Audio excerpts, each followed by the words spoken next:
Assalamualaikum warahmatullahi wabarakatuh. Waalaikumsalam warahmatullahi wabarakatuh. Selamat pagi dan salam sejahtera bagi kita semua. Sebelumnya saya mengucapkan selamat datang dalam acara diseminasi budaya positif calon guru penggerak angkatan 8 oleh beliau Bapak Hari Cahyanta SPD. Yang terhormat Ibu Sri Sugiyarti SPD MPD atau yang mewakili. Yang kami hormati pula Bapak Ibu Guru SMP Negeri 2 Teras Kabupaten Boyolali. Untuk membuka kegiatan kita pada pagi hari ini, mari kita buka dengan bacaan basmalah bersama-sama. Bismillahirrahmanirrahim. Semoga dengan bacaan basmalah tersebut dapat memperlancar kegiatan kita pada pagi hari ini. Baik Bapak Ibu sekalian, acara selanjutnya yakni sambutan oleh Kepala SMP Negeri 2 Teras yang pada hari ini akan diwakili oleh beliau Ibu Wakil Kepala Sekolah Ibu Eko Rusmiati SPD. Yang kami hormati Ibu Eko Rusmiati SPD, kami persilahkan. Terima kasih atas waktu yang diberikan kepada saya. Assalamualaikum warahmatullahi wabarakatuh. Waalaikumsalam warahmatullahi wabarakatuh. Selamat pagi Bapak Ibu sekalian. Pagi. Bagaimana kabarnya hari ini? Alhamdulillah sehat, luar biasa. Sehat selalu, Bapak Ibu. Pada kesempatan ini, pagi yang cerah ini, bersama-sama kita panjatkan puji syukur kehadirat Allah Subhanahu wa Ta'ala yang telah selalu melimpahkan rahmat dan hidayahnya kepada kita sekalian sehingga kita bisa berkumpul di lab IPA SMP Negeri 2 Teras yang kita cintai ini dalam rangka diseminasi budaya positif dan juga keyakinan kelas dalam rangka kegiatan guru penggerak yang diselenggarakan oleh salah satu rekan kita sebagai guru penggerak, yaitu Bapak Hari Cahyanta. Bapak Ibu sekalian, alhamdulillah di sekolah kita itu kita punya teman yang menjadi seorang guru penggerak, sehingga apa yang nanti beliau dapatkan di kegiatan guru penggerak, di diskusi-diskusi dan kegiatan-kegiatan lain bisa ditularkan kepada kita sekalian dalam pelaksanaan implementasi kurikulum Merdeka, sehingga nanti akan bermanfaat bagi kita, anak didik kita sekalian, sehingga bisa mengantarkan anak didik kita menuju cita-cita yang mereka impikan. Bapak Ibu, kurikulum Merdeka seperti kita ketahui memberikan kesempatan kepada kita sekalian sebagai guru untuk mengembangkan diri, eksplor diri kita, juga mengeksplor kemampuan anak-anak sehingga anak-anak itu bisa berkembang sesuai dengan bakat mereka masing-masing. Salah satunya Bapak Ibu yaitu mengenai budaya positif. Kita tahu budaya positif selalu dicanangkan, dilaksanakan di setiap sekolah sehingga budaya positif tersebut bisa membawa anak kita menjadi seorang yang berkarakter kuat, berkarakter baik, sehingga nanti dalam kehidupan sehari-harinya bisa berguna, bermanfaat di masyarakat, keluarga maupun masyarakat pada lingkungannya masing-masing. Nah, mengenai budaya positif sebenarnya banyak sudah kita laksanakan, sudah banyak kita laksanakan. Contohnya apa? Salam, kemudian sapa, senyum, itu yang paling sederhana Bapak Ibu. Nah, nanti macamnya apa lagi Bapak Ibu bisa nanti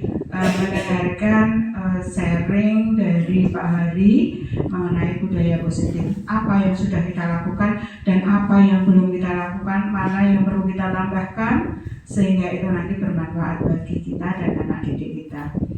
Kemudian juga mengenai kalau dulu kesepakatan kelas nih Mbak Ria.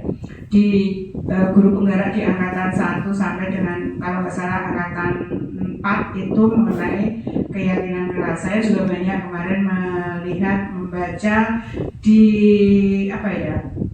bakti karya atau di unggahan karya Bapak Ibu guru penggerak itu yang mengangkat mengenai kesepakatan kelas. Namun di angkatan sekarang itu kita menerima perubahan istilah, tidak kesepakatan kelas tapi keyakinan kelas. Mungkin untuk lebih mendalam, untuk anak-anak lebih ke pembentukan karakter, yakin terhadap apa yang dibikin di kelas tersebut. Keyakinan kelas itu Bapak Ibu bisa bikin bersama anak-anak, karena memang yang namanya kesepakatan atau keyakinan itu istilah seperti permufakatan antara Bapak Ibu dengan siswa. Nanti apa yang harus dilakukan, apa yang tidak boleh dilakukan, dan apa yang harus dilakukan. Contohnya Bapak Ibu bisa membuat wali kelas, terutama di awal-awal tahun ajaran seperti ini adalah kesempatan yang bagus untuk membuat keyakinan kelas di kelasnya masing-masing. Mana yang harus dilakukan? Contohnya, setiap hari anak yang bertugas sebagai regu piket harus membersihkan kelas. Nah itu diyakinkan ke anak. Kenapa harus membersihkan kelas? Kalau tidak sanksinya apa? Nah itu penjenengan diskusikan dengan anak-anak. Kemudian kalau sudah yang menjadi kesepakatan atau keyakinan kelas di kelas Bapak Ibu itu ditulis, ditempel di kelasnya masing-masing, sehingga suatu saat ketika anak itu tidak melaksanakan, Bapak Ibu tinggal menunjuk ke keyakinan kelas yang sudah dibikin tadi. Contohnya kok tidak membersihkan kelas, tidak mengerjakan tugas, padahal di keyakinan kelas itu sudah menjadi kesepakatan bahwa setiap anak wajib mengerjakan tugas yang diberikan oleh Bapak Ibu guru. Nah kalau ada laporan dari Bapak Ibu guru, kok si A, si B, si C nggak mengerjakannya, monggo Bapak Ibu tidak usah menghukum, tidak usah menghukum, tapi anak ini dipanggil, ini kita sudah bikin kesepakatan. Terima kasih kami sampaikan kepada Ibu Eko Rusmiati SPD atas sambutannya. Baik Bapak Ibu sekalian, memasuki acara inti kita pada pagi hari ini, yaitu pemaparan diseminasi budaya positif oleh beliau Bapak Hari Cahyanta SPD. Kami informasikan nanti setelah adanya pemaparan ada sesi tanya jawab. Oleh karena itu kami persilahkan Bapak Ibu untuk mencatat pertanyaan terlebih dahulu yang nanti akan disampaikan kepada Bapak Hari Cahyanta. Monggo kami persilahkan Bapak Hari Cahyanta untuk memaparkan berkaitan dengan diseminasi budaya positif.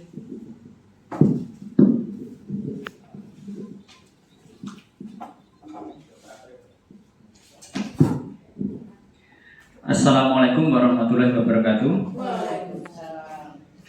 Alhamdulillahirrahmanirrahim. Bapak Ibu, untuk kesempatan pagi hari ini, terima kasih sekali yang sudah berkenan hadir dalam kegiatan diseminasi, yaitu menyebarkan pemahaman dan pengalaman tentang budaya positif.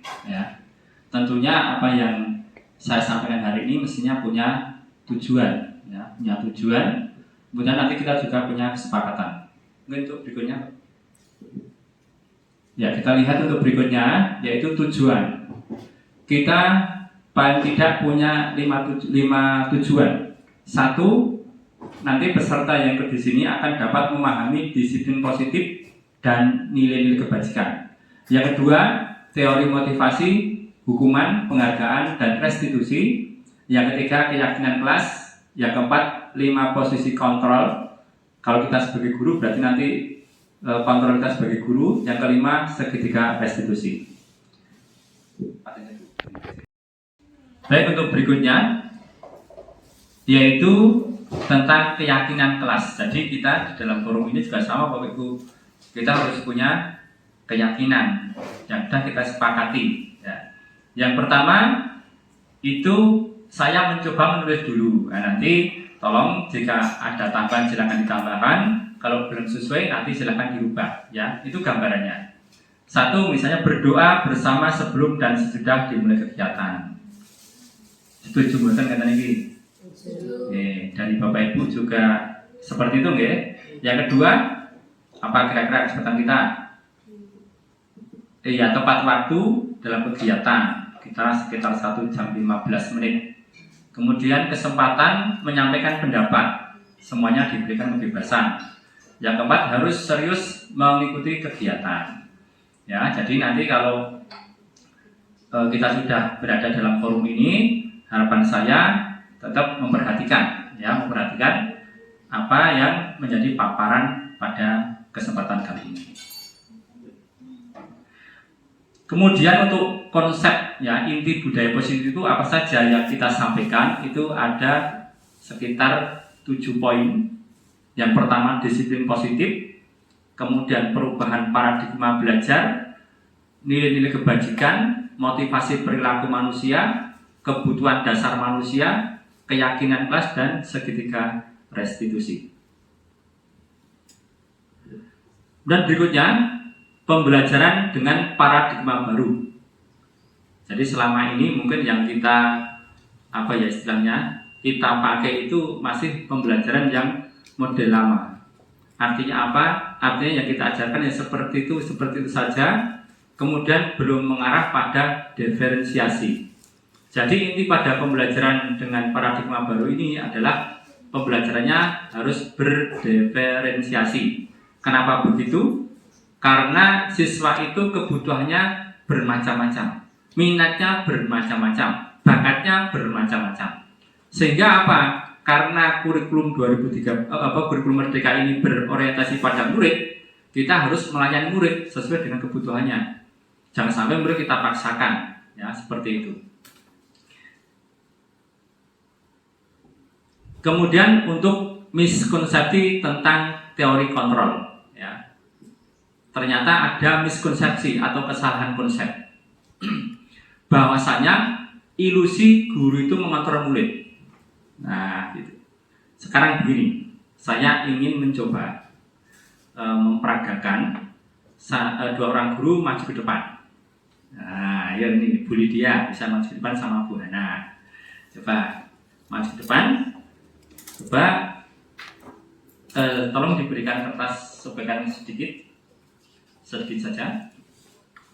Disobek kecil aja, yang penting bisa digenggam ya. Ini mau suruh apa? Ini masih bertanya ini. Katanya hanya suruh mendengarkan, tapi tidak apa-apa, nanti sangat menarik sekali. Ya, oke. Sekarang Bu Lydia menulis sesuatu yang paling berharga, entah itu barang atau apa, kamu tulis di dalam kertas itu. Kemudian kamu genggam. Nah, gitu. Nah, nanti sementara Bu Hana itu menginginkan apa yang kamu tulis di situ. Ya. Oke, kamu tulis dulu. Apa yang kamu inginkan, misalnya emas, boleh, atau yang lainnya genggam. Oke. Langsung saja, tidak usah lama-lama ya. Nah, oke. Sudah? Oke. Sekarang itu tunjukkan Bu Hana bahwa itu sangat berharga. Tunjukkan itu tulisannya, tunjukkan dulu. Ya, tunjukkan dulu. Biar Bu Hana tertarik. Itu Bu Hana harus tertarik yang kamu tulis. Tunjukkan, sudah? Bu Hana sudah melihat? Tertarik? Baik, sekarang kamu genggam kertas itu. Nah, genggam. Nah, sekarang coba Bu Hana mencoba untuk merayu agar genggaman kertas yang ada di genggaman itu bisa dibuka. Gitu. Ya, coba. Sekarang kamu genggam begini. Oke, Bu Hana sekarang bagaimana dengan kata-kata agar Bu Lydia ini mau membuka kertas itu dan memberikan kepada kamu. Nah, kamu berikan dengan kata-kata atau dengan rayuan itu. Coba bagaimana agar bisa mau membuka gitu. Ya, sampaikan bagaimana caranya. Ya, boleh buka tangannya. Kenapa? Oh, kalau saya itu kan boleh dengan bahagia. Konkretnya itu terlalu abstrak. suami. Ya. Ya. Ayo, usahakan bisa mau membuka. Kamu genggam terus begini, tidak boleh dibuka. Ya, bagaimana biar dia itu merayu, dia dibuka. Jadi mau pilih itu atau membuka. Ketika kamu membuka, kamu mendapatkan tiap hari ketemu suami. Tiap hari ketemu suami. Ya. Berarti buat saya. Ya. Ya, oke. Berhasil. Iya. Baik, sudah, terima kasih. Sudah cukup kembali. Jadi begini, Bapak Ibu, ini ilusi guru untuk mengontrol murid, itu gambarannya saja. Jadi begini, ketika Bu Lydia itu menggenggam sebuah tulisan atau itu barang, istilahnya barang yang sangat berharga, kamu tetap kasih Mas, betul gitu ya Bu ya. Nanti Bu Lydia pengen gitu, apa Bu Hana pengen gitu ya. Nah, bagaimana Bu Hana tadi itu ingin membuka apa tadi barang yang atau ingin memiliki barang yang dimiliki oleh Bu Lydia. Nah, itu kan intinya yang membuka itu siapa? Bu Lydia atau Bu Hana sebenarnya? Tadi kamu membuka itu karena rayuannya banyak betul atau hanya kamu ingin buka dengan sendirinya? Karena dirayu. Ya, karena dirayu. Kamu terayu gitu ya? Iya. Nah, tapi sulit nggak kira-kira mau merayu, sulit tidak? Ya. Nah, Apa ya? sulit kan? Apalagi kalau itu berharga sekali, sangat berharga, maka bahkan tidak akan dibuka. Nah, itu ya kan? Kenapa itu? Berarti di sini dikatakan bahwasanya selama ini ya guru itu bisa mengontrol murid, ternyata tidak. Itu hanya ilusi saja gitu loh. Kita paksakan murid apa gitu apa mau? Belum tentu mau. Mau karena dia terpaksa ya kan? Atau dipaksa, bukan berasal dari apa? Dirinya sendiri. Nah, ini loh. Ini tentang teori kontrol. Kemudian semua penguatan positif, efektif dan bermanfaat. Padahal belum tentu itu Bapak Ibu. Ya, penguatan itu belum tentu dia itu bermanfaat. Ada lagi yang tidak bermanfaat. Dan kritik juga begitu, membuat rasa bersalah, mampu menguatkan karakter. Kalau Anda menyalahkan murid Bapak Ibu, tok salahnya gitu Anda salahkan, itu kira-kira apakah murid besok akan tidak mengulang lagi? Bisa mengulang lagi kan? Kenapa dia mengulang lagi? Karena dia tidak sadar dengan dirinya. Betul nggak? Nah, seperti itu. Ini jadi kata-kata di situ artinya seperti itu. Orang dewasa juga berhak untuk memaksa. Nah, itu hanya ilusi juga. Ya, padahal kalau siswa itu sudah punya keyakinan tersendiri, dia sulit sekali kita rubah. Selama dalam dirinya itu belum memahami tentang karakternya dia sendiri. Jadi sangat sulit. Lanjut. Kemudian untuk berikutnya, teori kontrol oleh Dr. William Glasser. Ini teori, Pak. Ya, teori. Jadi kalau menurut stimulus respon itu teori, kalau menurut teori kontrol juga teori. Nah, bagaimana di situ? Di situ bahwasanya kalau menurut teori kontrol itu realitas atau kita itu berbeda. Jadi kebutuhan kita itu berbeda. Terus lagi setiap orang juga memiliki gambaran itu berbeda. Dan kita berusaha memahami pandangan orang lain tentang dunia. Tapi kalau stimulus respon, bahwa realitas kita itu sama. Semua orang melihat hal yang sama. Kita mencoba mengubah orang agar berpandangan sama dengan kita. Jadi begini, ini kalau kita kita terapkan pada pembelajaran, murid itu terkadang suruh mengikuti kita gitu loh Pak. Gue garap, besok mau orang garap, gitu. Nah, itu stimulus respon. Tapi kalau kontrol, murid itu butuhnya apa? Oh, butuhnya saya pengen pembelajaran itu dengan membuat video. Terkadang tidak kita penuhi, tapi apa? Tapi justru kita paksakan dengan tugas yang tertentu. Nah, gitu. Jadi harusnya itu berbeda. Seorang juga memiliki gambaran berbeda sama. Anda tidak bisa mengontrol orang lain. Kolaborasi dan konsensus menciptakan pilihan-pilihan baru termasuk teori kontrol. Yang susah lagi, stimulus respon di sini yang paling bawah, model berpikir menang kalah. Kalau teori kontrol, model berpikir itu apa? Menang dan menang. Ya, ini tentang teori kontrol. Lanjut untuk disiplin positif. Nah, berasal dari kata disiplina yang artinya belajar. Nah, disiplin ini mengacu pada apa? Pada prinsip diri yang memiliki tanggung jawab terhadap apa yang dilakukannya berdasarkan nilai-nilai yang diyakininya. Jadi di sini dalam kata itu kalau Bapak Ibu langsung cermati, di situ ada konsep apa? Memberdayakan peserta didik tanpa imbalan penghargaan, ribet, ancaman atau hukuman. Jadi kalau siswa sudah benar-benar disiplin, itu tidak usah diancam, itu tetap apa Bapak? Tetap dia akan melakukan yang terbaik.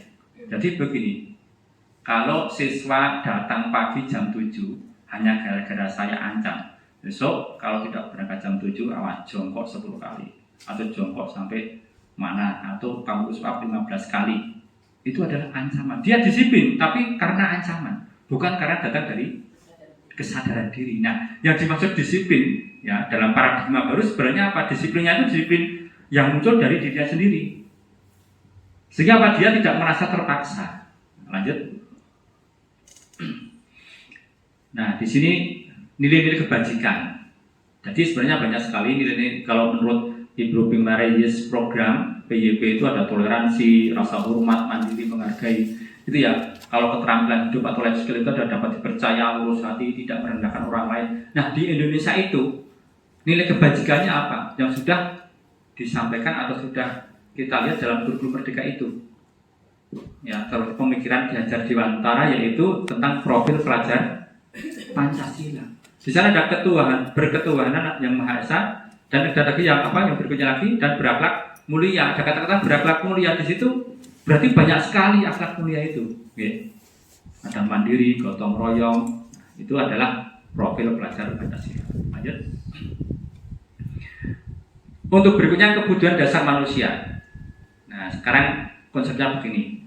Kenapa orang itu ya terkadang berbuat sesuatu sesuai yang tidak kita inginkan, Bapak Ibu? Pertanyaan saya. Ada siswa datang terlambat, ada siswa cari perhatian. Karena apa? Karena kebutuhannya ini tidak terpenuhi, kebutuhan dasarnya. Mungkin bisa kurang kasih sayang. Ya, nomor 2 itu, kan ada cinta dan kasih sayang. Bisa juga mungkin karena kebutuhan hidupnya, ya, untuk bertahan hidup, makan, sandang, papan, gitu. Atau kebebasannya, siswa tidak merasa tidak bebas. Di kelas banyak lagi peraturan-peraturan yang dia malah bikin pusing, sehingga anak cari perhatian, ya, seperti itu bisa. Atau karena kesenangan, ya. Jadi kalau tidak terbutuhi kesenangannya, selama jadi murid itu tidak pernah senang. Mungkin faktor orang tuanya, atau mungkin faktor lingkungannya, atau yang lain, sehingga dia tidak buat senang, maka dia akan berbuat yang aneh, ya, seperti itu. Atau kekuasaannya. Ya, lanjut. Sekarang motivasi perilaku manusia. Jadi kalau kita itu berbuat itu biasanya itu karena itu. Satu, menghindari ketidaknyamanan atau hukuman. Misalnya begini, contoh. Kalau hari Senin sampai Kamis kita datang pagi itu kan, wah tertib semua, enggak, itu kan kenapa? Ya mungkin menghindari ketidaknyamanan gitu, karena dimarah-marahi gitu. Sama dengan murid, ya toh, yang ngajar misalnya Bu Yuli itu misalnya, adalah kalau pas itu tegas, kalau ada murid datang ditanya, ya toh, bahkan malah kalau ada guru lain itu dihukum, suruh jongkok, telat pun jongkok, gitu. Ya itu karena apa? Tadi menghindari ketidaknyamanan atau hukuman. Jadi orang yang berperilaku karena apa? Karena dapat imbalan. Saya mau maju, penting gede apa? Dikasih hadiah atau kasih apa? Misalnya uang apa gitu. Itu namanya karena imbalan. Oke, lanjut lagi, menjadi orang yang mereka inginkan dan menghargai diri. Ya, saya mau datang gereja saya itu nanti dipakai untuk satu MC atau saya dipakai untuk kegiatan apa, untuk misi kegiatan apa. Nah, itu termasuk yang ketiga itu, ya. Dan berikutnya lagi yaitu sekarang kita harus tahu ada 3 hal, Bapak Ibu. Nah, ini penting, tolong diperhatikan. 1, hukuman, 2, konsekuensi, dan yang ketiga restitusi. Nanti kita bisa melihat selama ini yang kita lakukan itu apa, kan gitu. Jadi kalau ada orang atau siswa berbuat entah salah entah tidak, kalau kebanyakan menurut kita salah ya itu ya. Padahal sebenarnya orang berbuat itu orang yang salah benar. Dia hanya punya tujuan tertentu sebenarnya. Tapi bisa jadi menurut kita itu salah. Nah, di situ kita melakukan 3 hal itu biasanya. 1, hukuman. Hukuman itu suatu tindakan ya yang dilakukan atau yang direncanakan secara tiba-tiba. Siswa datang, saya nggak punya konsep, siswa datang langsung. Jongkok 50 pusat 50 kali misalnya. Wah, sangat menyakitkan nggak itu? Menyakitkan Bapak Ibu. Terus juga termasuk kedua itu murid tidak tahu apa-apa. Murid tidak tahu apa-apa itu disuruh jongkok, suruh push up atau disuruh apa? Nah, itu termasuk hukuman. Ya. Kemudian dalam hal ini bersifat satu arah. Jadi datangnya dari seorang guru itu sendiri. Kalau kita sebagai guru, bukan dari siswa. Saya nggak tahu saya nanti mau diperlakukan seperti apa, tidak tahu. Taunya jadi langsung guru itu. Nah, bisa berupa hukuman itu bisa fisik maupun psikis, ya, itu suruh naik bendera, misalnya begitu ya, atau dijemur gitu ya di sana. Nah, ini contoh. Nah, kalau dulu belum tahu, sekarang tahu kan ini beda cara kita mau perlakukan, ya kan? Gimana? Iya. Lanjut, untuk konsekuensi. Kalau konsekuensi terencana Bapak Ibu atau disepakati sesuai aturan. Misalnya, nanti anak-anak kalau tidak mengerjakan tugas, besok anak-anak harus mengerjakan tugas 3 kali lagi. Kan kesepakatan, Pak? Ya toh? Ada kesepakatan. Tapi apa? Tapi di sini sangat menyakitkan. Ya. Jadi murid juga tidak nyaman. Masa wis orang garap ditambah 3 kali, misalnya. Tambah 5 kali misalnya, tidak nyaman, Pak. Itu namanya konsekuensi. Nah, benar jangan terjadi sikap guru selalu memonitor murid, gitu loh. Ya, dilihat si A kerja tugas berapa kali, si B berapa kali, si C berapa kali. Nah, ini termasuk konsekuensi. Ya. Dan yang ketiga ada lagi guru itu memperlakukan dengan cara restitusi, Bapak Ibu. Bagaimana proses menciptakan kondisi bagi murid untuk memperbaiki kesalahannya, proses kolaboratif yang mengajarkan murid untuk mencari solusi sendiri. Jadi guru itu kalau ada murid yang salah tidak langsung diberikan hukuman, ya, atau langsung konsekuensinya dijatuhkan, tidak. Tetapi menanya dulu, misalnya yang datang terlambat, sini nak, nah, kamu kok datang terlambat, itu kenapa? Dia kan cerita akhirnya, cerita banyak, panjang lebar gitu.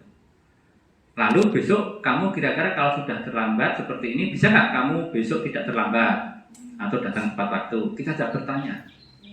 Nah, kalau siswa nanti bisa mengerti dan memahami, maka dalam dirinya akan berubah.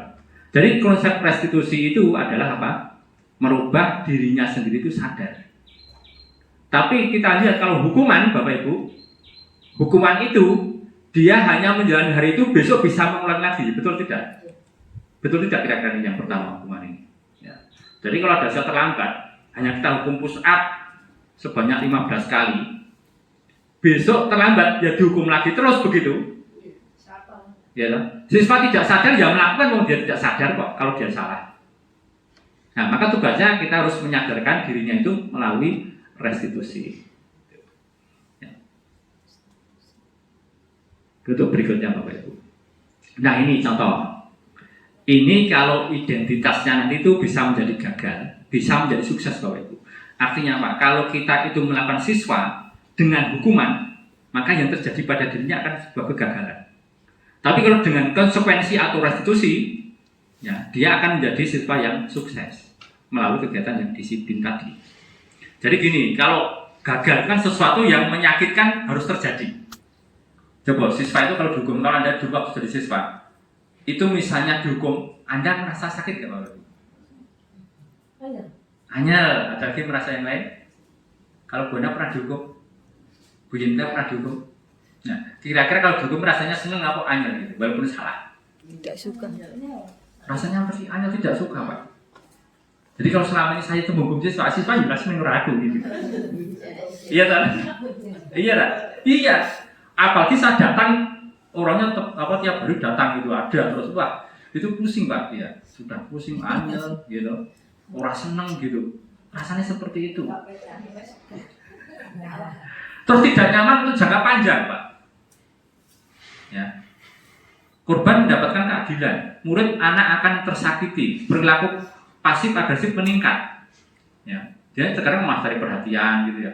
Sistem tidak akan berjalan bila murid tidak takut Jadi ini murid harus takut, kalau nggak takut terus berjalan Pak. Mulai murid yang lawan gitu. Dengan seperti itu. Ini kalau kita berlakukan di murid SD dan SMP mungkin untuk melawan, kalau SMA itu luar biasa Pak. Kalau langsung kita dengan kekerasan Pak, dia melawan. Iya. Jadi artinya kita itu minimal bagaimana Pak Ibu? Kalau kita lihat antara hukuman, konsekuensi, restitusi bagaimana? Saya minta tanggapannya. Apakah Bapak Ibu akan melakukan yang mana? Atau mungkin akan melakukan yang restitusi saja, atau mungkin yang konsekuensi dan restitusi? Konsekuensi dan restitusi. Untuk semuanya saya bisa Coba ini saya minta tanggapannya. Oke.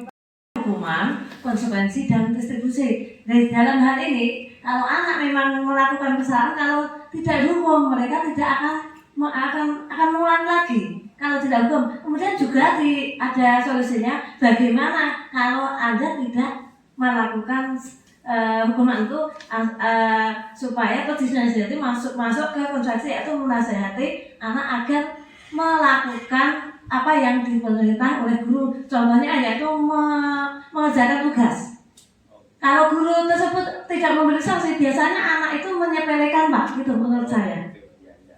Oke, terima kasih. Mungkin yang lainnya memberikan tanggapan. Bu Lydia dulu. Oke, monggo.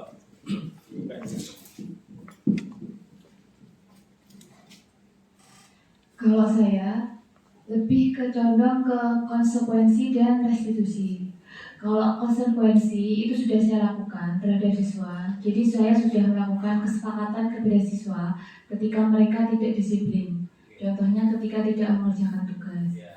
Kalau restitusi, saya sangat setuju, cuma dengan waktu yang hanya 1 jam 40 menit ya Pak ya? Iya. 40 menit. Nah, cara kita membagi waktu untuk pendekatan kepada siswa gimana Pak? Nanti kita bahas. Oke, kita aja Pak. Terima Oke, kasih. yang lainnya Bu Yanita selaku BP bisa tanggapan berkait dengan hukuman, konsekuensi dan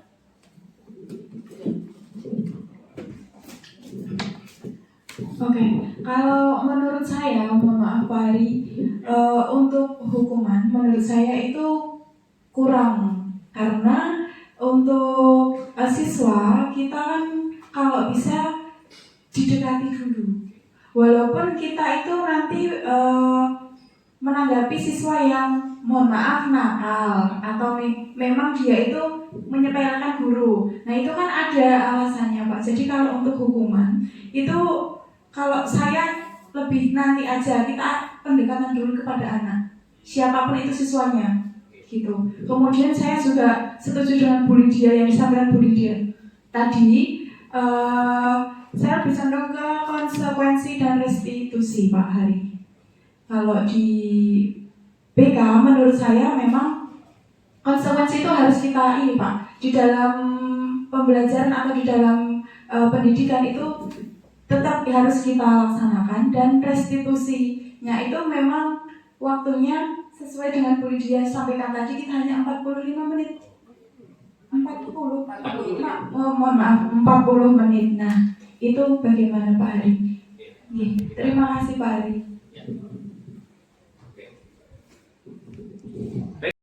sebenarnya kan sebuah teori Bapak Ibu. Jadi apa yang teori ada itu tidak harus kita yakini seluruhnya, kan begitu. Jadi makanya kalau kita sudah berpendapat atau kita mungkin sesuai dengan apa yang ada di depan itu tentang konsekuensi dan restitusi, ya nanti kita lakukan yang itu. Karena terbukti untuk yang hukuman itu akan membuat siswa menjadi gagal. Nah ini terutama hal-hal yang berkaitan di kelas. Tapi ada juga peraturan yang di sekolah kan nanti biar sesuai dengan sekolah kalau peraturan. Tapi kalau sudah di kelas kita pakai yang konsekuensi dan restitusi, ya begitu. Oke, lanjut. Nah ini berikutnya negatifnya ya, langsung aja ke bawah. Itu ada negatif, netral, dan positif. Jadi kalau kita melakukan dengan hukuman itu kan berakibat negatif. Kalau dengan yang konsekuensi itu netral, kalau dengan yang restitusi akan menjadi positif, ya. Terutama berefek pada diri anak sendiri, ya. Karena apa? Awas kalau dilakukan lagi ya nanti awas kamu, dan mode paksaan gitu, konsep diri buruk gitu. Jadi hanya bisa terjadi pada waktu itu saja. Tapi setelah dengan restitusi atau dengan konsekuensi maka akan menjadi berlanjut ya, yang membekas pada dirinya itu. Lanjut Bu. Nah di sini 5 posisi kontrol guru Bapak Ibu. Ini akan kita bahas juga menarik sekali, nanti saya mohon untuk tanggapannya yang belum menanggapi. Jadi kalau guru itu sebenarnya punya 5 posisi Pak. Kita sebagai guru punya posisi untuk mengontrol murid. Apa? Bisa sebagai penghukum, yang kedua bisa membuat rasa bersalah, 2, 3 sebagai teman, 4 sebagai apa? Pemantau, 5 sebagai manajer. Lanjut Bu. Untuk berikutnya saya jelaskan ya. Jadi contoh, gini misalnya, ketika kita mendapati siswa tidak memakai atribut lengkap satu upacara, maka yang kita lakukan ada beberapa poin. Bisa saja kita melakukan satu apa? Menghukum. Karena kita sebagai hukum biasanya menghukum ya. Misalnya apa? Silakan anak kamu empat bendera 1 jam, gitu kan? Atau silakan lari keliling lapangan 3 kali, hukuman. Tetapi ada juga kita yang sebagai guru itu bersifat apa? Pembuat merasa bersalah. Ya. Mungkin Bapak bisa bayangkan sendiri, oh Pak Hari itu biasanya pakai yang mana, gitu kan? Kalau Pak Muji itu yang mana, Bu Ayom yang mana, kemudian Bu Lydia yang mana. Nanti kita lihat dari 5 itu Bapak Ibu. Silakan koreksi diri masing-masing. Yang kedua, pembuat rasa bersalah itu hanya begini. Berapa kali Ibu harus beritahu kamu sudah selalu saja mengucapkan Bapak Ibu kan gitu. Menyalahkan. Jam segini baru bangun. Nah itu menyalahkan Pak. Dia tidak menghukum tapi dengan kata-kata yang menyalahkan anak. Itu namanya sebagai posisi kontrol apa? Pembuat merasa bersalah. Sudah paham yang kedua ini? Lanjut berikutnya lagi. Nah sekarang kalau sebagai teman, ada nggak guru yang sebagai teman? Ada Pak. Kadang kita tuh, ayo dong ikut upacara sekolah, ayo dong ikuti aturan sekolah. Tolong bantu Bapak Ibu ya, biar nanti saya tidak dimarahi oleh Bapak Kepala Sekolah gitu. Atau Ibu Kepala Sekolah. Nah itu masa teman ya, anak diambil sebagai teman gitu. Ya. Tapi lain kali jangan berbuat itu lagi ya gitu. Itu sebagai teman kita. Nah gitu. Dan yang ketiga, yang keempat sebagai pemantau. Pemantau itu seperti tadi, seperti konsekuensi. Kamu sudah berangkat terlambat 3 kali ya. Besok jangan mulai lagi. Itu tercatat Pak. Dia sukanya ngorek peraturan-peraturan berkaitan dengan dia terlambatnya berapa kali gitu kan. Besok kamu nggak boleh terlambat lagi. Itu sebagai pemantau. Ya. Dan yang berikutnya lagi, kesalahanmu gitu kita dekati seperti yang Bu Yunita tadi sampaikan ya. Kira-kira bagaimana kamu bisa memperbaiki kesalahanmu kan gitu. Kita tanyakan, masih nggak kita ingat dengan keyakinan kelas di kelasmu gitu, bagaimana kesepakatan kita itu sebagai manajerial. Jadi artinya apa? Merubah diri siswa itu tidak harus dengan hukuman. Bahkan hukuman sendiri dikatakan tadi identitasnya gagal, membuat siswa itu apa? Menjadi tidak paham dengan konsep dirinya, tidak sadar gitu loh. Jadi dia itu tidak melanggar hanya karena dihukum gitu loh. Besok misalnya saya kemarin sudah melakukan itu hukuman pada anak, ketika saya tidak hadir Bapak Ibu, tidak hadir, maka siswa bagaimana Bapak Ibu? Apakah dia akan melanggar lagi? Tidak, melanggar karena yang takut dengan saya, ya kan? Tapi ketika anak itu sadar, maka dia akan berangkat dengan sendirinya, berangkat dengan hatinya, dengan ikhlas. Seperti itu. Lanjut berikutnya lagi, biar segera selesai ya. Sekarang keyakinan kelas. Mengapa tidak peraturan kelas? Nah, mungkin ada yang bisa menyampaikan. Saya ingin pendapatnya Bapak Ibu. Kenapa kok dibuat keyakinan kelas? Kalau yang sebelumnya ini namanya kesepakatan kelas. Kenapa harus kesepakatan kelas atau kenapa harus keyakinan kelas, kok tidak peraturan kelas? Di sekolah kita kan ada tata tertib siswa gitu kan, ada kan itu. Nah kenapa? Mungkin ada yang mau menyampaikan? Oke, Bu Hana dipersilakan. Baik, di sini saya akan menyampaikan tentang keyakinan kelas. Kenapa bukan peraturan kelas seperti itu? Baik, kalau peraturan kelas itu biasanya dibuat hanya satu pihak, seperti itu. Biasanya dibuat oleh guru. Kalau keyakinan kelas itu didiskusikan. Misalnya kelas A ini walinya Bu Yunita dan anak-anak kelas 7A akan membuat keyakinan kelas. Apakah itu keyakinan kelas? Misalnya dari pertama masuk setuju tidak kalau pakaiannya rapi, seperti itu. Ketika siswa atau anak-anak sudah menyetujui, otomatis siswa itu banyak tidak melanggar keyakinan kelas tersebut. Seperti itu Pak Hari. Terima kasih. Ya. Oke, sangat luar biasa ya. Jadi ketika melihat seperti ini tulisan langsung bisa mencerna ya apa yang dimaksud dengan keyakinan, apa itu peraturan. Jadi betul Bapak Ibu, seperti itu ya. Cocok betul ini. Nah, oke, setuju, lanjut Bu. Untuk berikutnya sekarang pembentukan keyakinan kelas. Nah, kalau Bapak Ibu membentuk sebuah keyakinan kelas di kelas itu harus punya beberapa karakter di situ. Misalnya bersifat abstrak, kemudian berupa pernyataan universal. Jadi secara umum, bukan secara implisit ya, bukan secara terinci banget tidak, tapi secara umum. Dibuat dalam pernyataan positif, tidak boleh negatif. Negatif itu begini, tidak boleh makan di dalam kelas. Nah itu kan tidak boleh terlambat, itu kan negatif. Jadi kesannya apa? Dipaksa. Nah di situ maka dibuat dengan kalimat yang positif. Kemudian sedikit saja agar mudah diingat. Jangan panjang lebar gitu. Siswa malah tidak ingat. Pendek saja. Contohnya apa? Misalnya saling atau begini, selalu menghormati sesama murid dan guru. Itu bisa. Atau selalu datang tepat waktu. Kan pendek itu, mudah diingat.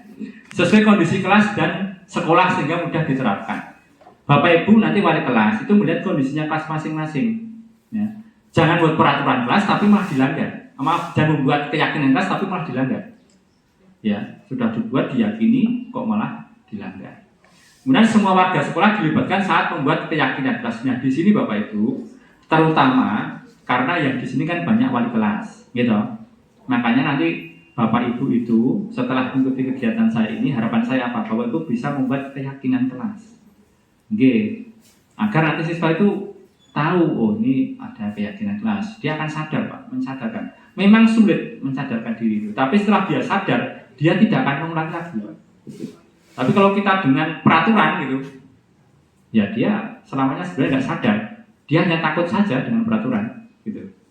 Nah, maka tapi karena tujuan kita adalah apa? Menyadarkan dirinya, bukan menakut-nakuti. Masalahnya seperti itu. Lanjut. Untuk berikutnya adalah perbedaan. Nah, jadi perbedaan peraturan kelas dan keyakinan kelas. Yang pertama, misalnya kembalikan barang di tempatnya. Itu cukup ditulis, bisa disingkat bertanggung jawab.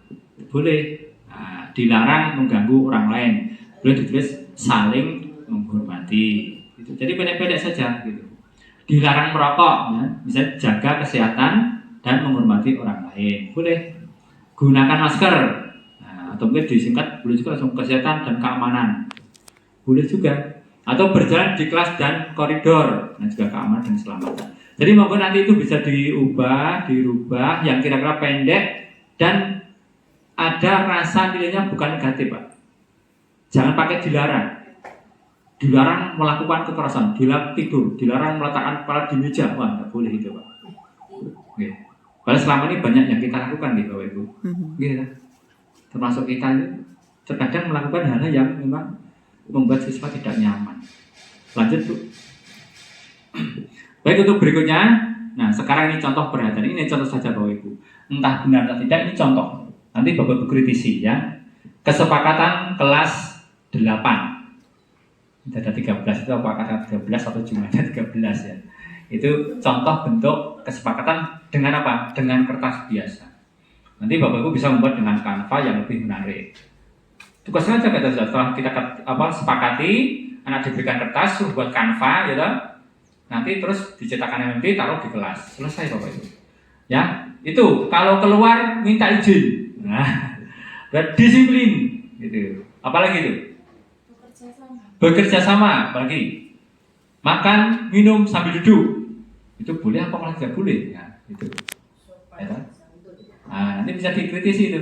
Kalau bertanya tunjuk jari, tepat waktu, berbicara, sopan. Nah, baik, Bapak Ibu coba dikritisi itu, kira-kira ada nggak yang tidak setuju seperti itu? Boleh aja itu jangan terus sama, itu kan yang buat anak-anak itu sama guru di sekolah tertentu. Nah, Bapak Ibu bisa mengkritisi. Ada pendapatnya? Yang mau berpendapat? Ini Bu Isti sepertinya mau bicara. Bu Isti. Oh belum mau bicara. Bu Yuli? Itu kan kalau kata Oke, misalnya Bu. Itu kan cuma menggunakan kata-kata singkat ya Pak ya. Kadang kalau anak-anak seusia SMP itu masih perlu ada penjabaran sedikit, disiplin itu dalam hal apa, kemudian tepat waktu itu dalam hal apa, dan lain sebagainya. Kita agak diperjelas kalimatnya. Terima kasih Bapak Ibu ya. Jadi perlu diperjelas lagi. Maka Bapak Ibu nanti kalau Bapak Ibu membuat kesepakatan kelas, dibuat kalimatnya yang jelas ya, sesuai dengan kesepakatan di kelas masing-masing. Lanjut. Untuk berikutnya lagi ada contoh lagi ya, yang kedua. Nah seperti ini. Nah itu sudah mulai dibuat dengan Canva Bapak Ibu. Jadi lebih sedikit menarik ya. Itu besok ini tugasnya wali kelas harus punya kesepakatan kelas. Jadi nanti kalau ada tinjuan itu sudah ada kesepakatan kelas. Lanjut Bu. Tugas Bapak Ibu. Nah ini Bapak Ibu kan wali kelas ini punya tugas, yang tidak wali kelas juga punya tugas ini. Nah, mencoba membuat. Ya. Jadi peserta dibuat 2 kelompok, kemudian membuat kesepakatan kelas. Masing-masing kelompok mempresentasikan hasil kesepakatan kelas yang telah dibuat. Itu sekarang saya berikan kertas Bapak Ibu, bisa dibantu.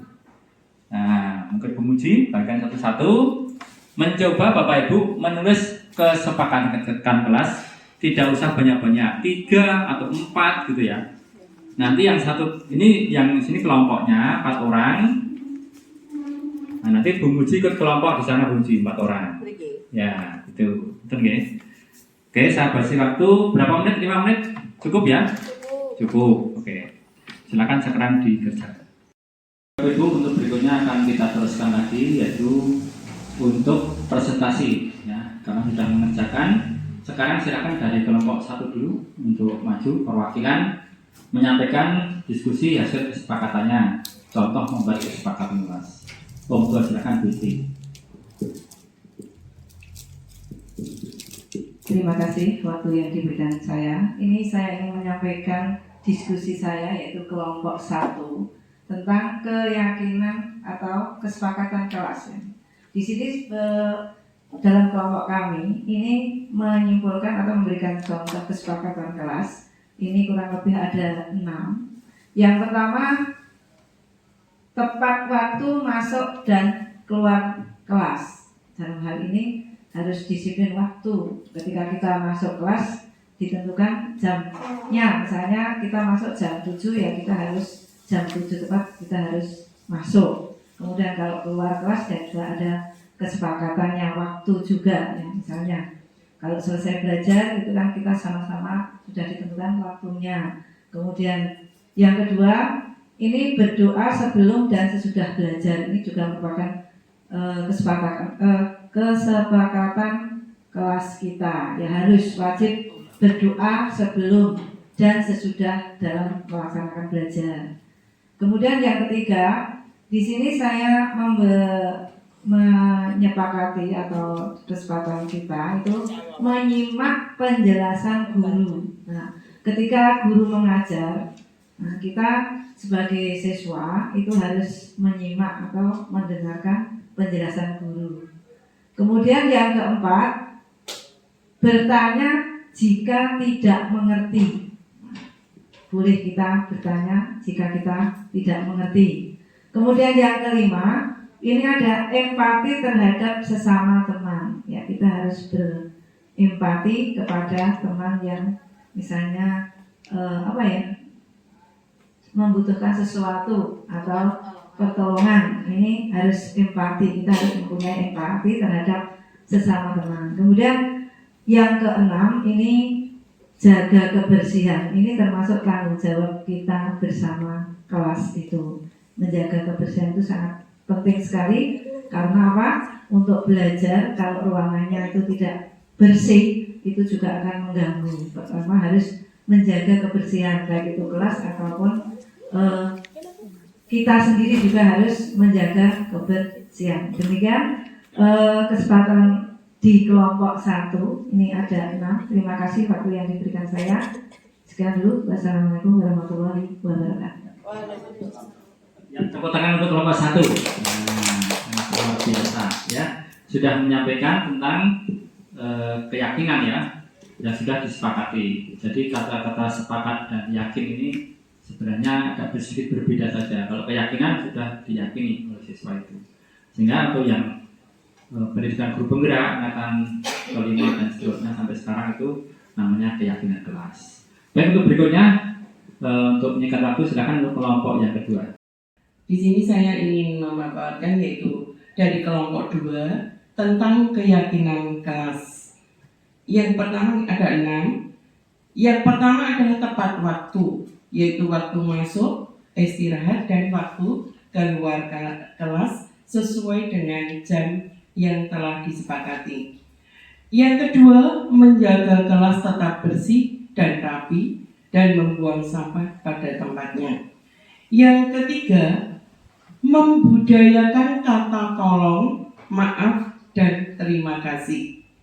Yang keempat, belajar dengan asik, serius, dan fokus. Yang kelima, saling menyayangi sesama teman satu kelas. Yang keenam, hormat dan patuh kepada Bapak Ibu guru dan orang tua. Demikian keyakinan kelas yang telah disepakati bersama-sama. Terima kasih. Oke, tepuk tangan untuk Bu Musian ini ya, luar biasa Bapak Ibu. Dalam waktu 5 menit ternyata ya sangat luar biasa bisa menghasilkan sebuah kesepakatan. Begitu Bapak. Jadi kalau kita misalnya di kelas ya, kita bersama-sama anak didik kita bareng-bareng ya untuk membahas kesepakatan kelas dan menjadi apa? Sebuah keyakinan. Nanti Bapak tulis saja sekarang menjadi keyakinan kelas, gitu ya. Oke, berarti tugas ini Bapak Ibu tidak hanya sebatas apa? Hanya sebatas pengetahuan saja. Tapi mari nanti setelah kita masuk taman jalan baru, besok itu sudah ketemu dengan siswa, kita buat kesepakatan kelas. Bagi wali siswa ya, wali kelas yang tidak ikut kegiatan ini mungkin bisa kita tularkan ilmunya nanti tentang masalah keyakinan kelas. Bagaimana cara membuatnya nanti kita lakukan pada anak-anak. Jadi biar anak nanti yang membuat pakaian apa boleh, atau Bapak Ibu guru kepala waktu juga boleh membuatkan, tetapi hasil yang Bapak Ibu tulis itu sudah sepakati dulu di dalam kelas. Jadi pertama masuk nanti dikumpulkan dulu siswanya, diajak untuk bersama-sama agar pembelajaran besok anak-anak berjalan dengan lancar. Kita harus membuat keyakinan kelas. Coba yang pertama apa misalnya, biar anak yang itu sendiri, jangan Bapak Ibu yang memulai. Bapak Ibu boleh ngasih contoh, tapi untuk yang lainnya itu biar anak-anak yang punya ide sendiri. Kalau didengarkan dia punya perasaan rasa bersalah gitu. Tapi kalau yang Bapak Ibu membuat, dia melanggar, wah dia merasa, wah itu kan yang buat Bapak Ibu guru gitu. Merasa dia itu dirugikan gitu. Tapi kalau sudah kesepakatan anak sendiri yang muncul itu, dia dalam dirinya sudah akan sadar ya. Sehingga tidak melanggar apa yang sudah diyakini dalam kelasnya. Baik, itu untuk tugasnya ya. Jadi tidak sekarang tapi sambil berjalan. Untuk berikutnya yaitu kita akan bahas tentang tadi yang Bu Lydia mengatakan bahwa restitusi. Nah, kita bahas dulu sedikit walaupun tadi sudah ada beberapa poin penting yang sudah kita pahami.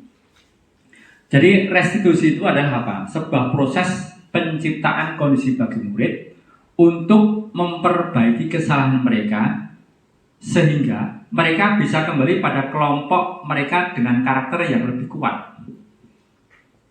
Jadi siswa itu sadar, Pak. Sadar bahwa dirinya itu sebenarnya saya itu salah gitu. Sadar.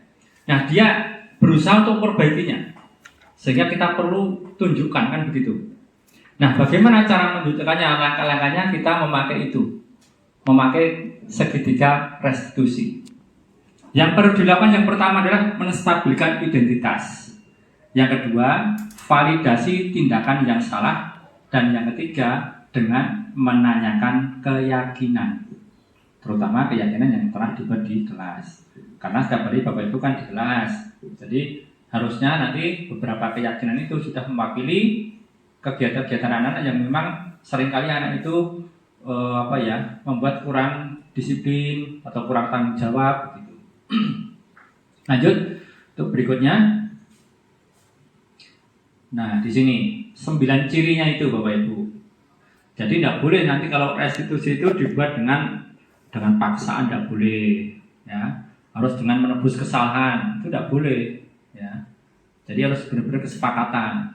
Harus juga bisa menuntun untuk melihat ke dalam diri anak, ya, mencari kebutuhan dasar yang mendasari tindakannya, ya. Jadi kita gali, kita tanya anak itu sebenarnya punya masalah apa.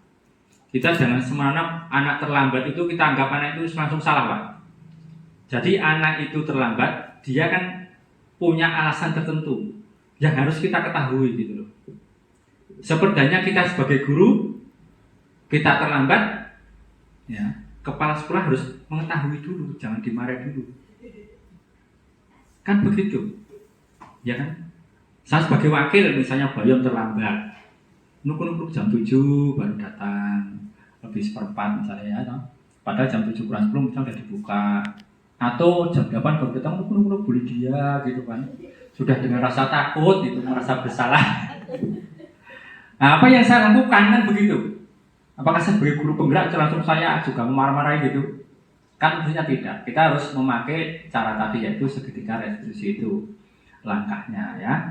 Itu. Terus berfokus pada solusi, Pak. Jadi kalau ada anak yang salah itu kita harus bisa memberikan langkah-langkah. Anak itu bisa mensadarkan dirinya bagaimana cara menemukan masalahnya gitu loh.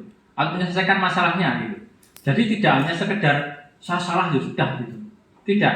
Tapi bagaimana anak itu sadar bahwa dirinya salah dan dia bisa menemukan jalan keluarnya atau solusinya. Nah, itu, ya. Lanjut untuk berikutnya.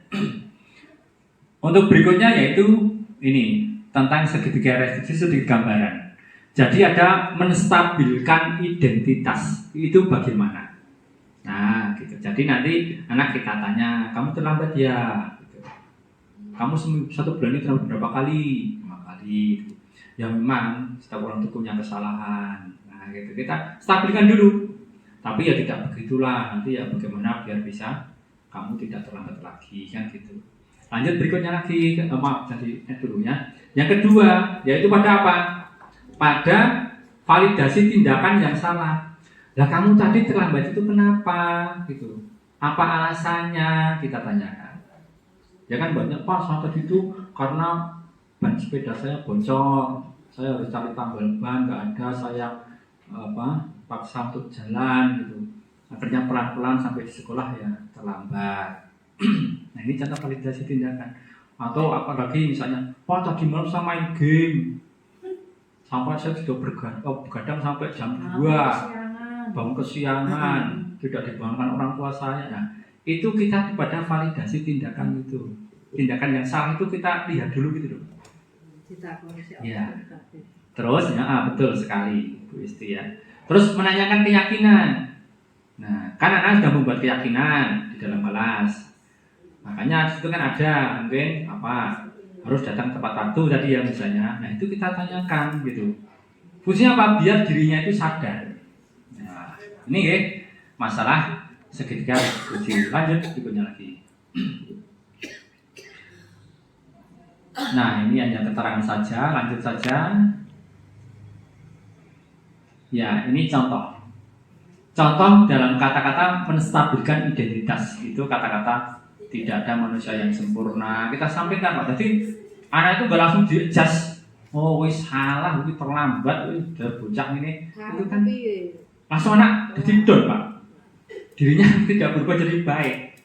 Malah frontal, malah berontak, bahkan melawan Pak.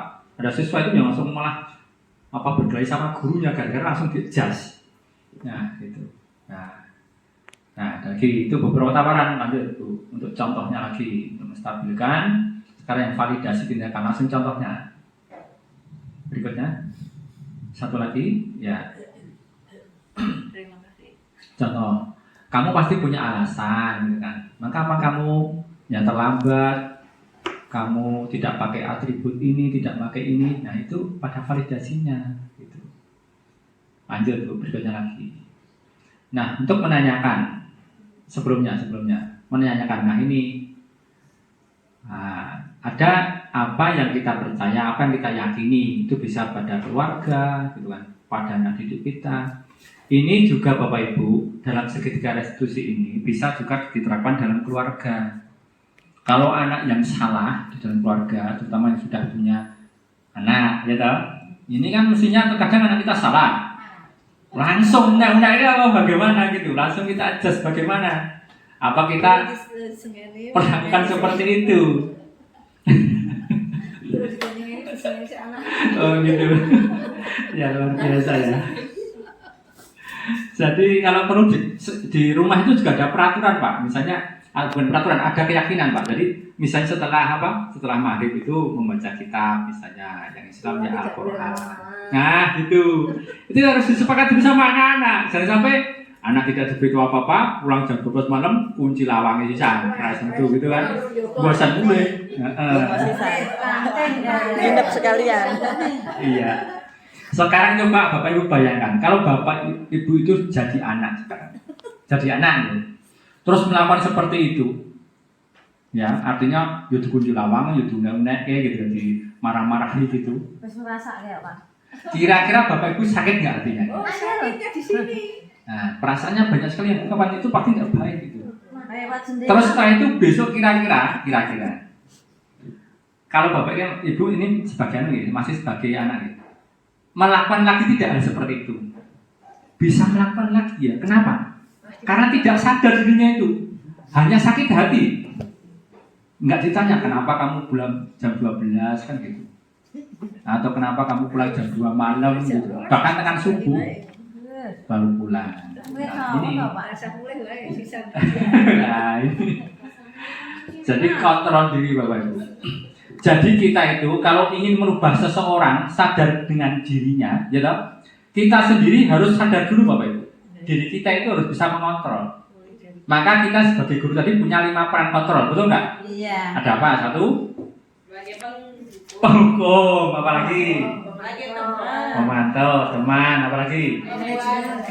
Merasa bersalah. Lagi sebagai manajerial. Nah, monggo nanti silakan diterapkan yang mana itu Bapak Ibu sendiri yang paham. Kira-kira yang mana yang bagus, paling bagus kira-kira manajerial. Tapi kalau melakukan satu itu memang yang begitu sulit. Ya, kita harus berusaha. Lanjut Bu, sudah selesai ya.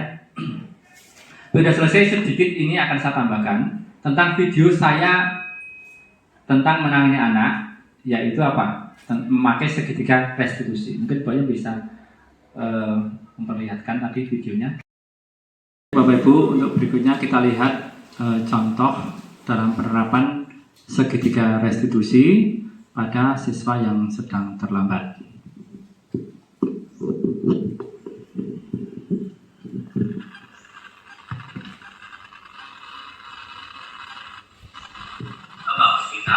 Iya Pak. Kamu sering terlambat ya? Iya Pak. Dalam 1 bulan ini, kamu terlambat berapa kali kira-kira? Kurang lebih 7 kali Pak. Kamu terlambat itu merasa bersalah kan? Iya Pak. Memang bersalah itu adalah manusiawi, ya. Namun harus kita perbaiki. Gitu. Setuju nggak? Setuju Pak. Baik, kalau setuju, kamu terlambat itu kan pasti punya alasan. Kira-kira apa alasannya kamu terlambat? Saya bekerja sambil main HP laptop. Baik, nah sekarang kita cari solusinya ya, agar kamu tidak terlambat lagi. Nah, kamu masih ingat keyakinan kelas yang pernah kita buat bersama-sama di kelas itu? Masih Pak. Masih. Coba sebutkan apa saja. Yang pertama, nggak boleh makan di kelas. Ya. Yang kedua, nggak boleh di kelas. Ya. Itu nggak boleh gerakan saat Iya. Kira-kira apa yang bisa kamu lakukan agar besok kamu tidak terlambat lagi? Ya.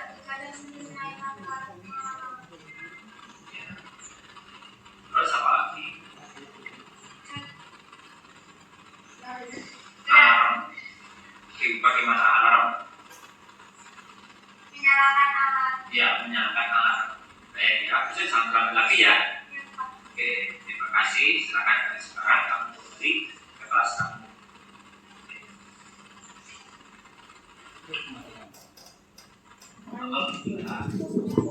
Ya, itu tadi contoh untuk penerapan restitusi ya, salah satunya seperti itu.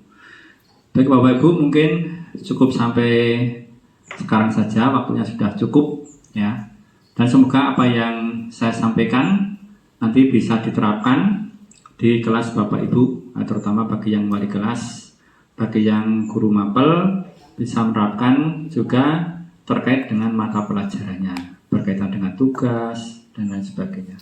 Baik, terima kasih Bapak Ibu. Sekian dari saya. Assalamualaikum warahmatullahi wabarakatuh. Terima kasih kami sampaikan kepada Bapak Hari Cahyanta SPD yang telah memaparkan materi dengan sangat luar biasa. Baik Bapak Ibu sekalian, selanjutnya yakni sesi tanya jawab. Kami persilahkan untuk peserta jika ada yang ingin bertanya. Untuk yang pertama kami persilahkan Ibu Mujiani. Terima kasih waktu yang diberikan kepada saya. Saya hanya ingin menanggapi tentang beberapa kasus yang ada di sekolah ini. Saya memohon kepada Bapak Ibu guru untuk kesalahan-kesalahan anak itu jangan sampai langsung ditindak tegas, langsung pindah. Nah, kalau bisa itu ada peringatan 1, peringatan 2, peringatan 3. Kalau sudah tidak bisa didandani, istilahnya itu monggo. Lah ini ada hubungannya dengan sekolahan-sekolahan yang tidak menerima siswa yang kasusnya sudah sampai ke Facebook atau media itu. Mari kita buka bersama Pak Anudi, kita jalani, ya. Nanti kita bisa mengupas bagaimana caranya untuk menangani tindakan siswa yang melakukan kesalahan seperti itu. Terima kasih Pak Limang. Pertanyaannya Bu Mujiani, kami persilakan Bapak Hari Cahyanta untuk menanggapi maupun Bapak Ibu guru yang lain.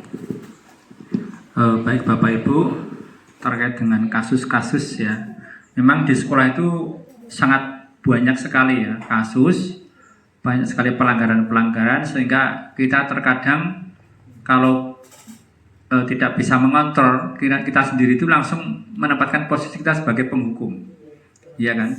Entah itu latar belakang kita habis dari rumah mungkin sudah ada masalah, atau mungkin sudah tanggal tua, atau mungkin yang lainnya, kita biasanya langsung menempatkan posisi kita itu seperti itu. Nah, seperti betul yang disampaikan oleh Bu Mujiani tadi, bahwasanya kita itu harus bertahap cara apa istilahnya itu menangani sebuah permasalahan atau kasus di sekolah ini. Ya, terima kasih Bu Muji, sudah banyak sekali masukannya yang nanti akan kita agendakan dan kita usulkan kepada Ibu Kepala Sekolah kita agar nanti penerapannya yang pertama itu ya bertahap ya, tahap 1, tahap 2, bahkan tadi sampai tahap yang kelima. Tidak langsung siswa divonis atau langsung dihukum begitu.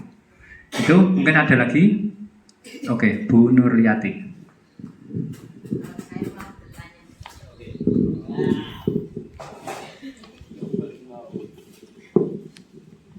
Assalamualaikum warahmatullahi wabarakatuh. Terima kasih waktu yang telah diberikan kepada saya. Saya di sini akan menanyakan satu hal yang sering bahkan setiap dalam kegiatan pembelajaran, yaitu untuk pertanyaan dari saya, bagaimana cara menanamkan diri siswa terhadap tugas-tugas yang diberikan kepada Bapak Ibu guru itu sering tidak dikerjakan ya, bahkan sampai harus dikejar-kejar sampai dengan waktu yang telah ditentukan itu tidak mengumpulkan. Bagaimana cara menimbulkan atau motivasi siswa itu biar tidak sampai guru itu harus mengancam, harus memberi hukuman, tetapi dengan rasa mempunyai tanggung jawab dengan mengerjakan tugas secara sadar diri. Terima kasih dari saya, Pak. Assalamualaikum warahmatullahi wabarakatuh.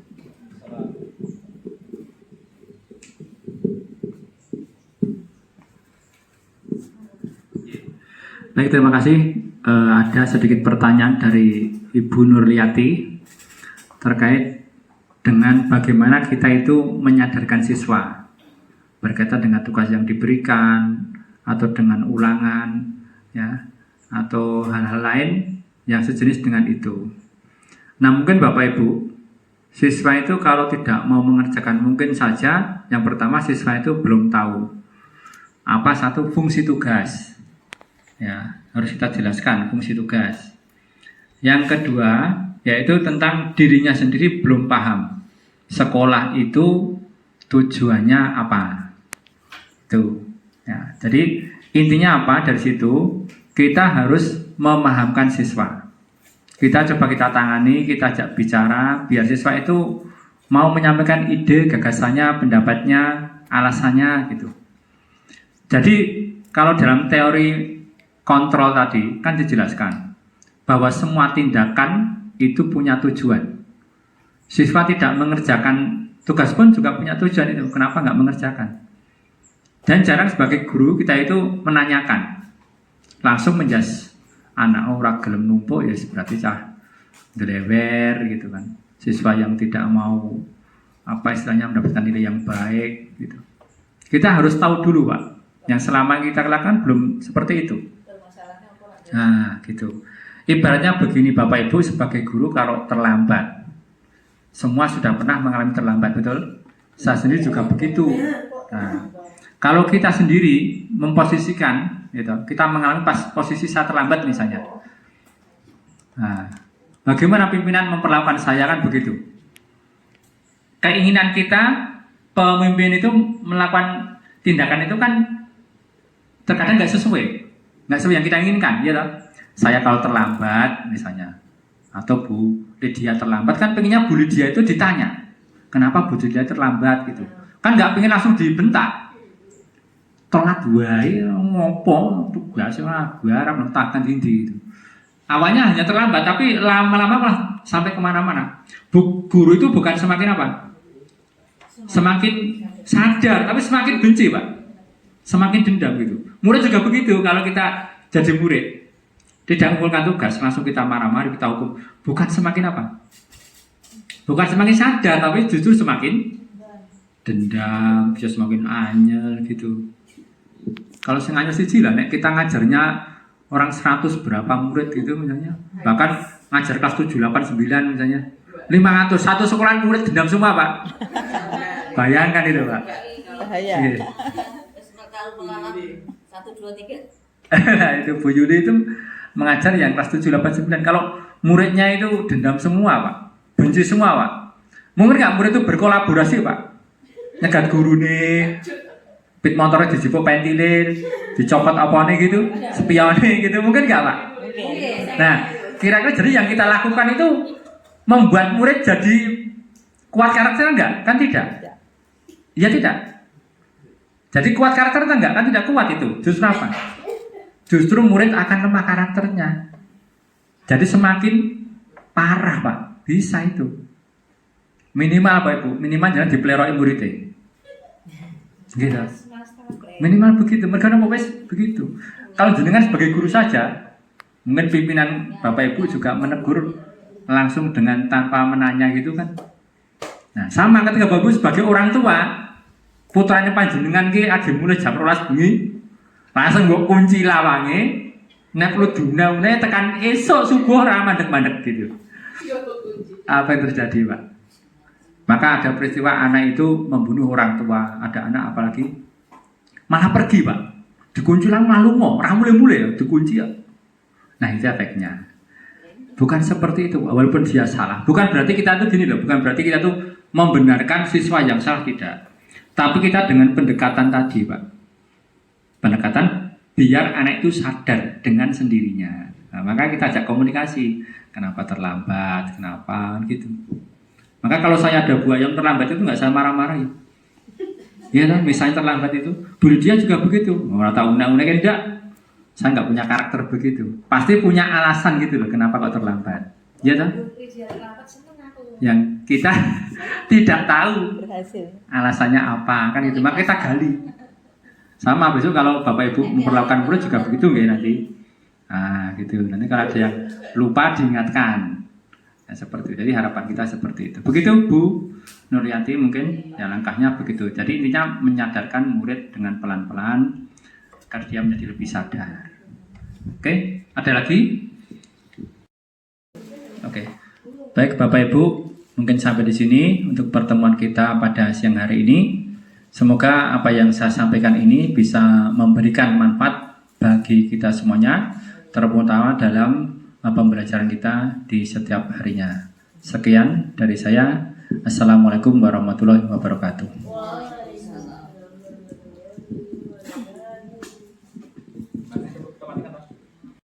Baik Bapak Ibu sekalian, tibalah kita di penghujung acara pada pagi hari ini. Saya mohon maaf jika dalam membawakan acara pada pagi hari ini terdapat tutur kata maupun perbuatan saya yang kurang berkenan di hati Bapak Ibu sekalian. Saya akhiri, wassalamualaikum warahmatullahi wabarakatuh.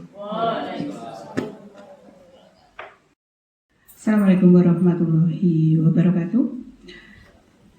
Terima kasih kepada Pak Hari selaku guru penggerak di SMP Negeri 2 Teras yang hari ini telah sharing ilmunya mengenai budaya positif, kemudian juga keyakinan kelas dan juga pelajaran berdiferensiasi. Di sini saya akan menekankan saja mengenai keyakinan kelas yang telah disaringkan oleh Pak Hari, betapa bahwa sekarang ini kita tidak harus memberikan hukuman kepada anak-anak, tetapi kita mengajak anak-anak untuk menampilkan atau mengemukakan ide-ide, kemudian juga keyakinan yang harus dilakukan bersama-sama dengan siswa-siswa yang lain beserta Bapak Ibu guru di dalam kelas selama KPM atau selama juga belajar di SMP Negeri 2 Teras. Oleh karena itu, alangkah besar kiranya harapan kami selaku wakil dari sekolah untuk Bapak Ibu wali kelas menerapkan dan juga melaksanakan keyakinan kelas di kelasnya masing-masing bersama dengan anak-anak, sehingga nanti anak-anak bertanggung jawab terhadap apa yang sudah menjadi keyakinan bersama dalam kelasnya masing-masing. Kiranya itu yang bisa kami sampaikan. Terima kasih. Assalamualaikum warahmatullahi wabarakatuh. Warahmatullahi wabarakatuh. Saya Lydia dari SMP Negeri 2 Teras. Di sini saya akan menyampaikan testimoni saya tentang diseminasi budaya positif bersama Pak Hari Cahyanta. Hal yang saya pelajari adalah pembelajaran berdiferensiasi, yaitu pembelajaran sesuai dengan kebutuhan, minat, dan bakat siswa. Jadi kita melakukan pembelajaran sesuai dengan minat dan bakatnya. Kiasannya seperti kalau jagung itu jangan dipaksa menjadi padi. Biarlah jagung menjadi jagung, padi menjadi padi. Jadi kita tidak memaksakan pembelajaran pada siswa, tapi kita menyesuaikan dengan minat dan bakatnya. Dan di situ juga saya mempelajari tentang restitusi, di mana saya lebih menekankan pendekatan kepada para siswa. Jadi jangan langsung menyalahkan siswa ketika siswa berbuat tidak sesuai dengan peraturan. Jadi kita harus melakukan pendekatan, menanyakan alasan-alasannya, setelah itu mencari solusinya. Jadi kita mendorong dan memotivasi mencari solusi ketika siswa melakukan kesalahan. Sekian, terima kasih Pak Hari sudah banyak mengajarkan hal-hal dalam pembelajaran. Wassalamualaikum warahmatullahi wabarakatuh.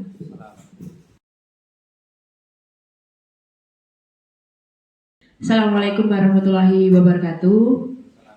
Perkenalkan, saya Hana Rahmawati dari SMP Negeri 2 Teras, Kabupaten Boyolali.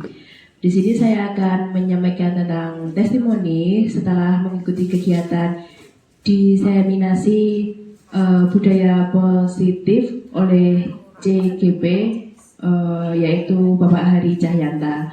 Setelah mengikuti kegiatan pada hari ini, ternyata budaya positif yang berada di kelas itu sangat bermanfaat sekali.